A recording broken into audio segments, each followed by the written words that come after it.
I wanted to review my extension activities over the past year, 2022, up to this meeting, the PAC meeting here in 2023.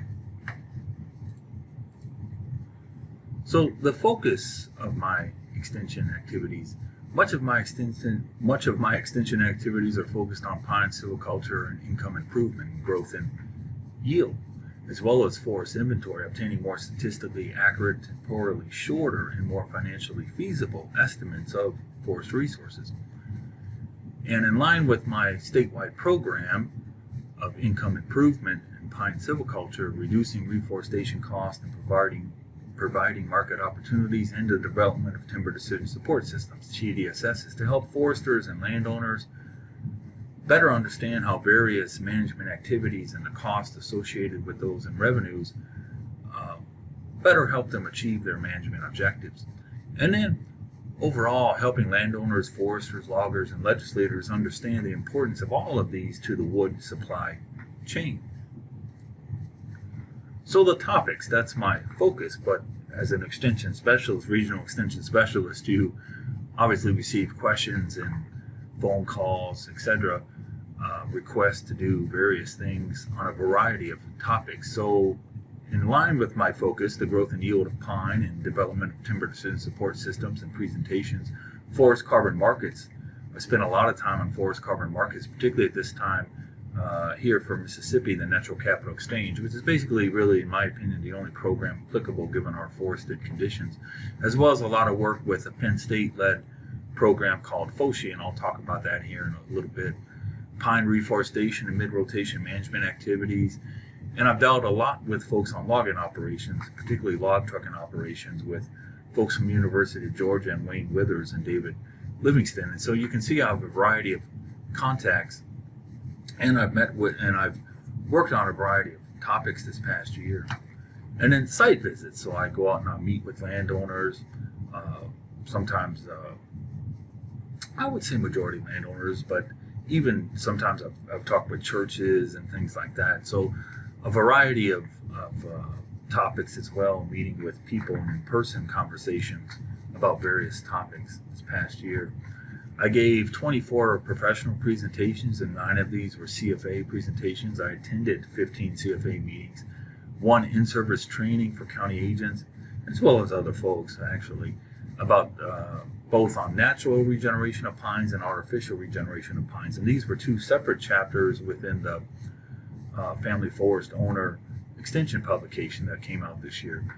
5 poster presentations in addition to the 3 listed here, 2 at the Central Hardwoods Conference, and then presentations about carbon at the Natural Resources Enterprise meeting, and then the STARS meetings, and the 4-H Project Achievement Day, and several posts on Facebook. But these activities up here led to 585 direct contacts that I was able to quantify. I had 6 peer-reviewed extension publications with Mississippi State and 3 kind of postings in newsletter. Produced 1 extension publication about seedling nurseries. Should have around, and I was able to produce around 10 extension articles with FOSHI, Penn State-led program across the Northeast, within the Eastern U.S. I believe there's 13 or 14 universities. And 1 extension publication with Auburn University about carbon, along with Dr. Adam Megert.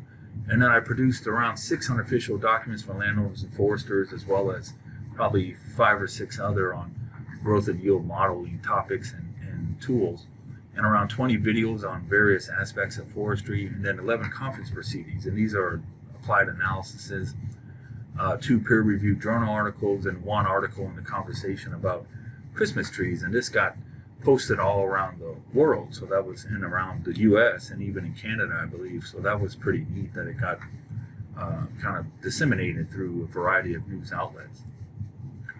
So goings on, currently we only have 3 people in forestry extension and 2 extension specialists, myself and regional extension specialist and Dr. Brady Self. So we're down, according to Brady at least, around from 14 people about 3 to 5 years ago. So we now have 3 open searches, but it's very hard to find forestry PhDs in applied silviculture, applied forest management, that want to work in extension. And so that can be kind of difficult. So we need to make sure that we are open to keeping the people here that we have.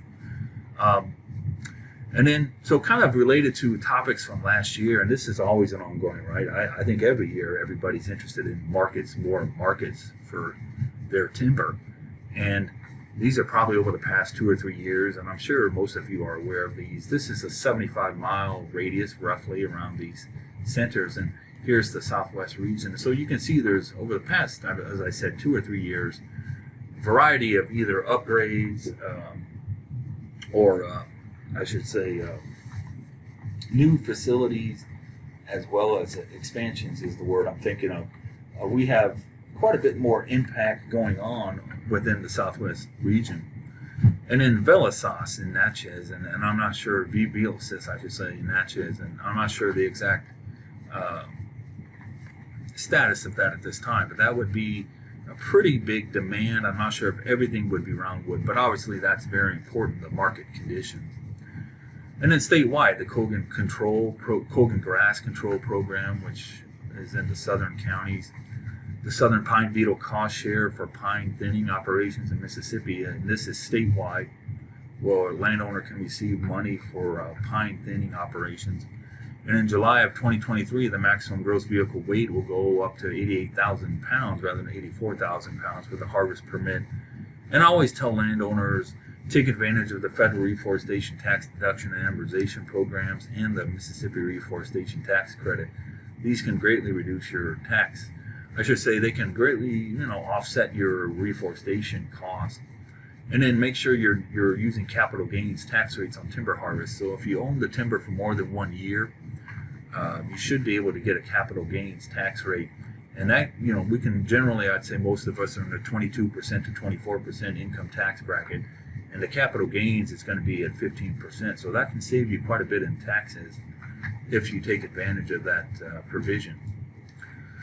So related to the request from last year, Mass Timber, I attended the Cross-Laminated Timber CLT conference at Auburn University, and that led to an extension article about CLT with Dr. Layla Kamandi. Her name is very difficult, more difficult than Vanderschaft to pronounce, and Adam Magert from Auburn University, Dr. Adam Magert. And we have plans to produce more about mass timbers in general. Carbon markets, I gave 4 presentations about carbon markets, produced videos about carbon markets, with pretty much a heavy focus on NCX, because that's, once again, basically, in my opinion, the only one that's currently applicable to the conditions, forested conditions of Mississippi in general, at least for most private landowners, NIPF, family forest owners, landowners. And then a lot of work with Penn State led FOSHI, which is a carbon program to educate landowners of, I believe, 13 or 14 universities across the eastern U.S. So that work should be coming out soon.